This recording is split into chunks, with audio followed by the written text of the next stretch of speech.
Hi guys, this is the Marvel Master 10 here. Just coming at you with some new um, Iron Man 6-inch figures I got.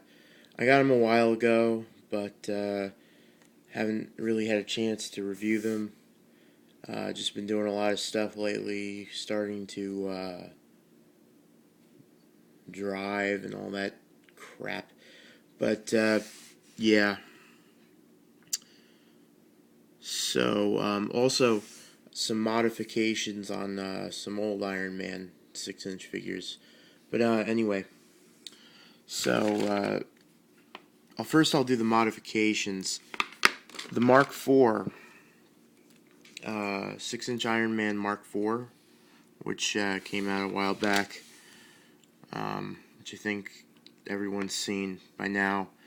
I did a modification to it, to him and the Mark VI, so that their shoulder pads would be like the one, their shoulder, pads or pauldrons or whatever you call those things would be permanently stuck on, so that they wouldn't flap around or come off. Or I know they were pretty sturdy before, but I like them better this way. So I was able to cut them, shave them down a little bit, and seal them on with some epoxy and crazy glue to the arm. And I didn't lose any posability. It's still fully posable. Like, it moves back and forth. It maybe lost a little bit, but not much. Moves up, down, you know.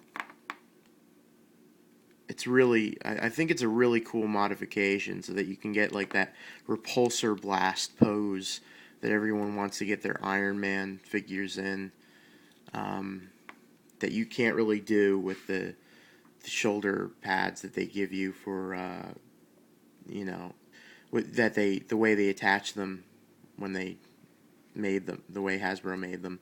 So I like them better the way they did them on the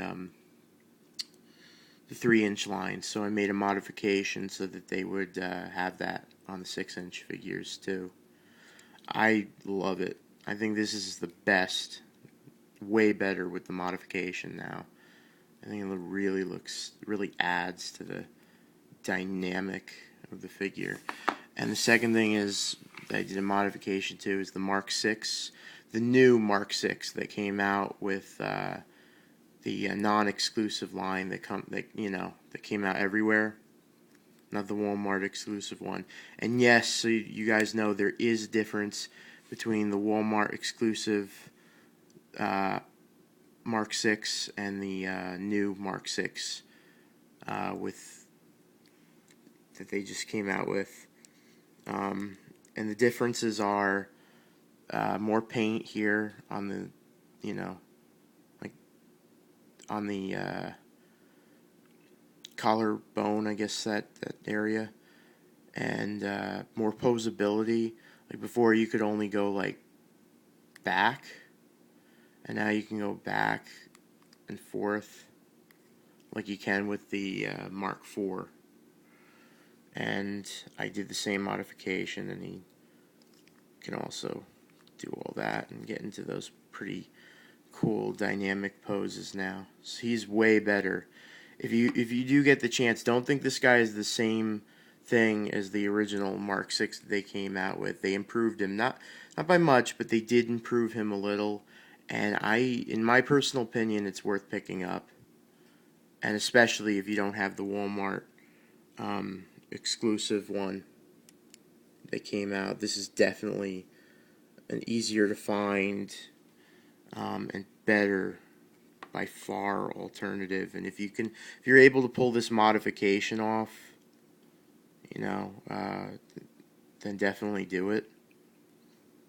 It just looks really cool. Anyway, so the new figures that came out. Evolution armor, Evolution Mark V. It's really cool. I probably wouldn't have gotten this guy, um, but they only had the set when I went to get the Crimson Dynamo, and so I got him anyway. Um, but he's pretty good. But you won't be missing much if you just avoid him. Um, and same kind of deal with this, who I did not make the modification on, the Mark IV Stealth armor. Yeah, I didn't make the modification on him, but he's kind of like a. I mean, if you like the stealth armor in the comics, which I did, so I probably would have picked this one up, maybe. But again, it's one of those things where if you don't buy it, if you're not really into the stealth armor itself, you won't really be missing much if you don't get it. But yeah, as I said, I bought the set, so. The Hulkbuster, he's decent. I mean, I don't know. Solid Snake said that it doesn't fit because of its scale. It's too small, but I actually kind of like it. I think it's pretty great. Because I actually didn't like the original Hulkbuster that Toy Biz made, and I never bought it. But I've handled it before. I've had a friend who had it, but I didn't really like it. So I didn't. But this one is I like it. It's pretty cool.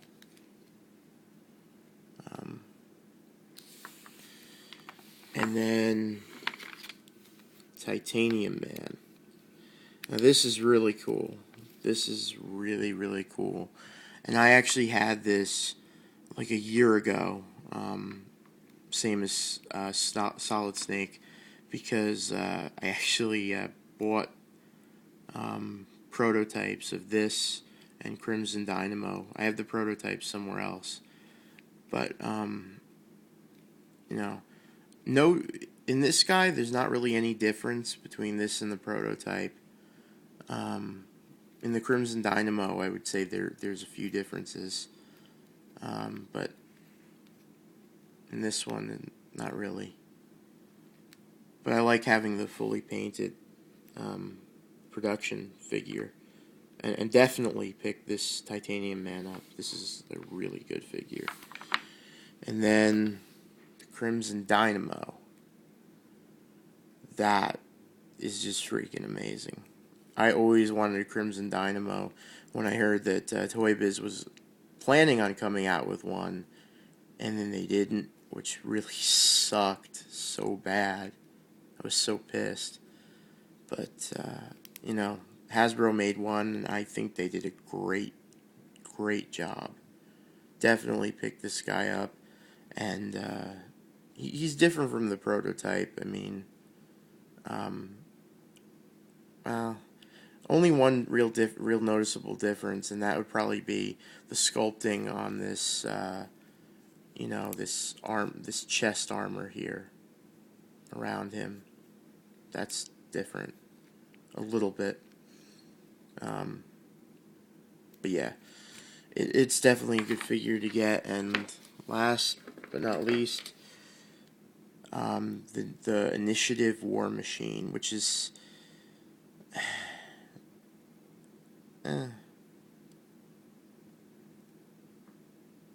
actually, I'm gonna come back and review this in on its own in another video. But it's don't confuse my reaction. I really like it. But I'll be back to tell some complaints and some, critique, just to say some things about it. But, yeah, guys, see ya.